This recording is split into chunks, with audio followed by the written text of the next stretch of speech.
बिस्मिल्लाहिर्रहमानिर्रहीम। अस्सलाम वालेकुम। मैं हूँ डॉक्टर सादिया अलवी और वेलकम करती हूँ आपको अपने यूट्यूब चैनल में। पिछली वीडियो में मैंने आपके साथ ब्रेस्ट कैंसर के हवाले से कुछ ज़रूरी इन्फॉर्मेशन शेयर की थी कि ब्रेस्ट कैंसर क्या है और इसकी जो रीज़न है वो क्या क्या है। और मैं आपके साथ कुछ एहतियाती तदाबीर जो वो आपके साथ शेयर करूँगी कि वो कौन कौन सी एहतियाती तदाबीर हैं जिनको अपना के हम ब्रेस्ट कैंसर से बच सकते हैं। सबसे पहली बात कि वो ख़वातीन जो कि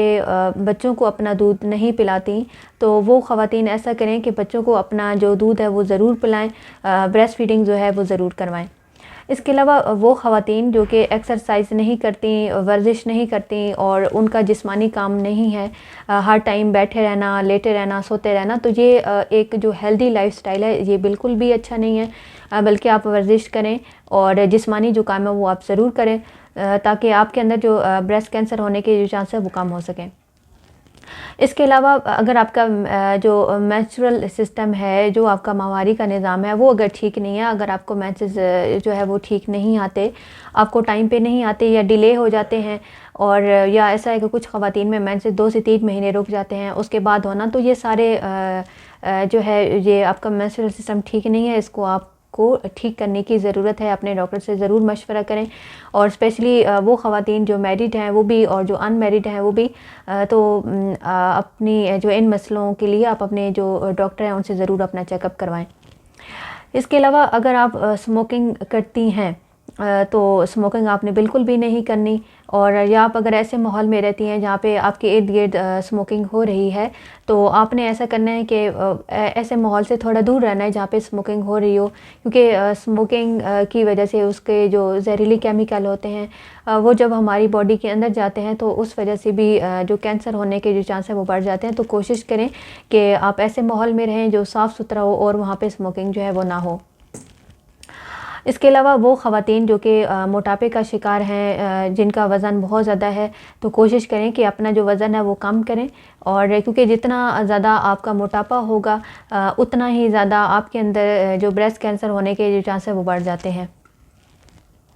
इसके अलावा अगर हम डाइट पे देखें तो हमारी जो खुराक है वो ऐसी होनी चाहिए जो हमें ताकत दे, जो हमारी जो इम्यूनिटी है वो इम्प्रूव करे, हमारी जो क़ुव्वत मुदाफ़अत है वो बढ़ाए। तो इस सिलसिले में जो हमारे पास सब्ज़ पत्तों वाली सब्ज़ियां हैं, और इसके अलावा जो फ्रूट्स स्पेशली माल्टा, लीमू और जो सिट्रस फ्रूट्स हैं और ऐसे फ्रूट्स जिसके अंदर विटामिन सी ज़्यादा पाया जाता है, उसको आप अपनी डेली रूटीन में ज़रूर शामिल करें, क्योंकि विटामिन सी एंटीऑक्सीडेंट है। ये आपकी इन्फेक्शन को कम करेगा और आपकी जो इम्यूनिटी है, आपकी जो बीमारियों से लड़ने की जो पावर है वो इम्प्रूव करेगा। तो कोशिश करें कि जो फ़ास्ट फूड, कोल्ड ड्रिंक्स और ऐसी चीज़ें हैं उनसे आप बचें, और वेजिटेबल्स और फ्रूट्स को अपनी जो डेली जो रूटीन है उसके अंदर ज़रूर शामिल करें। इसके अलावा पाकिस्तान में एक तो बहुत ज़्यादा शरह अमवात है ब्रेस्ट कैंसर के हवाले से। तो सबसे पहले ये जानते हैं कि पाकिस्तान में ही क्यों ख़वातीन बहुत ज़्यादा जो है वो शिकार होती हैं। इसमें सबसे पहली बात ये है कि हमारी जो सोसाइटी है इसमें भी जो ख़वातीन के हवाले से जो रवैया है वो अच्छा नहीं है। बल्कि बहुत सारे जो लोग हैं वो इसको अच्छा नहीं समझते कि हस्बैंड है तो अपनी वाइफ को हॉस्पिटल लेके जाए, या अगर कुछ जो लड़कियां हैं वो अनमैरिड होती हैं तो उनके जो पेरेंट्स हैं या उनके ब्रदर जो फैमिली मेम्बर है वो उनके साथ सपोर्ट नहीं करते, और वो इस चीज़ को अच्छा नहीं समझते कि हमारी बेटियां घर से बाहर जाएंगी, अपना चेकअप करवाएंगी। तो इसमें क्या होता है कि जो ख़वातीन हैं उनको अपनी फैमिली में सपोर्ट ना होने की वजह से वो शर्म का शिकार रहती हैं, जिसकी वजह से क्या होता है कि इब्तदाई जो स्टेजेस हैं उसमें जो ब्रेस्ट कैंसर है उसकी तशख़ीस नहीं हो सकती, और जब तकलीफ़ हद से ज़्यादा बढ़ती है तब जो ख़वातीन हैं उनको हॉस्पिटल में लेके जाया जाता है, उनके जो टेस्ट हैं वो करवाए जाते हैं, लेकिन तब तक वो पूरी तरह जो कैंसर है उसमें जो है वो उनको लपेट में ले लेता है। तो इस सूरत में कैंसर का जो मर्ज़ है जितना अर्ली स्टेजेस में डायग्नोज होता है, इतने ज़्यादा इसके जो चांसेस हैं सर्वाइवल के वो बढ़ जाते हैं। तो ख़वातीन शर्म के मारे अपनी फ़ैमिली को भी नहीं बताती, और जिसकी वजह से जब तकलीफ़ बहुत ज़्यादा बढ़ जाती है तब जाके ये मसला जो है वो आता है। इसके अलावा हमारी जो सोसाइटी है, हमारी जो कम्युनिटी है, उसमें भी क्या होता है कि हमारे जो हेल्थ सेंटर हैं इनमें जो बेसिक जो फैसिलिटीज़ हैं उनकी कमी होती है, क्योंकि अगर आप ख़वातीन का ऐसा इशू है तो उन्हें ऐसी फ़ीमेल लेडी डॉक्टर की ज़रूरत होती है जो उन्हें जो है उनका चेकअप करे, जो उनका एग्ज़ामिनेशन करे। लेकिन अनफॉर्चुनेटली बहुत सारे जो एरियाज़ हैं उनमें जो बेसिक जो फैसिलिटीज़ हैं वो ख़वातीन को नहीं दी जाती, जिसकी वजह से ये मसला बनता है। और अगर आपको कोई अपनी ब्रेस्ट में गिल्टी महसूस हो, कोई दर्द हो, कोई सूजन हो, और इसके साथ-साथ अगर आपको बुखार महसूस हो रहा हो, और इसके अलावा अगर आपको अपनी ब्रेस्ट पे रेडनेस फ़ील हो रही है, तो आप ऐसा करें कि ज़रूर जो है वो लाज़मी अपना जो फ़िज़िकल एग्ज़ामिनेशन है, जो अपना चेकअप है वो ज़रूर करवाएँ। जो मैरिड ख़वातीन हैं वो अपने हस्बैंड के साथ अपनी अगर वो वहाँ पे मौजूद नहीं है, घर से बाहर है, तो अपने सास के साथ या अपनी बाकी जो फ़ैमिली हैं आपकी जो करीबी हैं उनके साथ आप शेयर करें।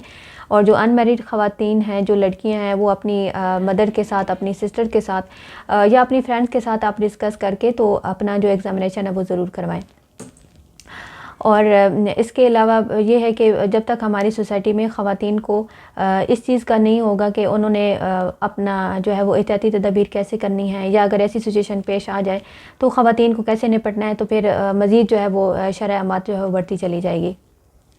तो कोशिश करें कि जो बेसिक नॉलेज है वो आपको ज़रूर होना चाहिए, ताकि कोई ऐसी सिचुएशन हो, ताकि अर्ली स्टेजेस में ही अगर कोई मसला है तो उस पे जो है वो काबू पाया जा सके।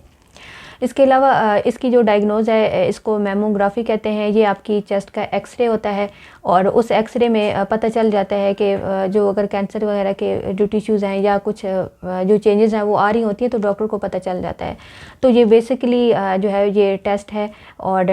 ये आप जाके जो है वो करवा सकती हैं। इसके अलावा वो ख़वातीन जिनकी एज 45 है या 45 से अबव है, तो उन्हें अपनी जो मैमोग्राफी है, जो अपनी चेस्ट का एक्सरे है, वो वक्तन फ़वक्तन ज़रूर करवाते रहना चाहिए, ताकि अगर थोड़ी बहुत चेंजेस आपकी ब्रेस्ट में हो तो उस ताकि अर्ली जो स्टेजेस हैं उसमें अगर डायग्नोज हो जाए, ताकि फिर आपके लिए आसानी हो। और वो ख़वातीन जिनकी फ़ैमिली हिस्ट्री है कैंसर की, तो उन्हें हर महीने अपना